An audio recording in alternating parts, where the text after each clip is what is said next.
Lafo vaovao hafa kosa indray vonina hitondra ny anaram-boninahitra Madagasikara amin'ny ambony indrindra ny mpifaninana ao anatin'ilay hetsika Grand Prix Eric Favre ny fahinina amby roapolo hatramin'ny fahavalo amby roapolo ny volana novambra ho avy izao ny AS-DEMA no nijoro mpikarakara ny tanora malagasy handray anjara ao anatin'ity hetsika ity araka ny efa voalaza.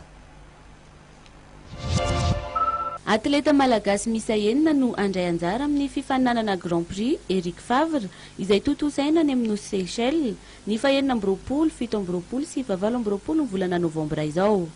Sambany no izy vehivavy malagasy andray anjara amin'ny fifaninanana Miss Bikini raha toa ka amin'ny fifaninanana bodybuilding ireo lehilahy. Efa vonina avokoa ireo atleta ary ezaka ny hitondra lavitra ny voninahitry Madagasikara.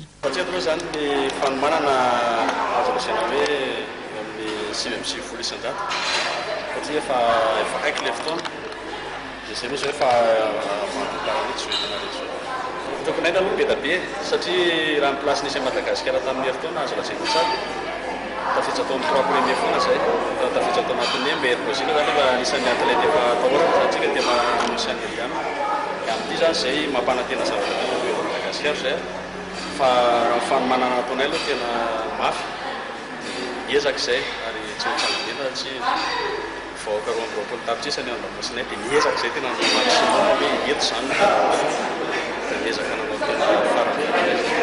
Ny anandratana ny voninahitry Madagasikara no tena tanjony raha ny nambarany ity mpifaninana vehivavy ity. Miezaka foana zay dia ho an'ny Madagasikara tena ho an'ny Madagasikara mihitsy ny nanaovako le izy pour mon pays zany. Mandray an-tanana ireto atleta ireto ny AS-DEMA izay malaza amin'ny resaka baolina kitra. Araka izany dia tsy ny baolina kitra irery ihany no mampalaza ny ADEMA hatreto fa ny pétanque na ny bodybuilding dia isany ihany koa. Ny ampandroso sy ampiroborobo ny fanatanjahantena malagasy no tena tanjony.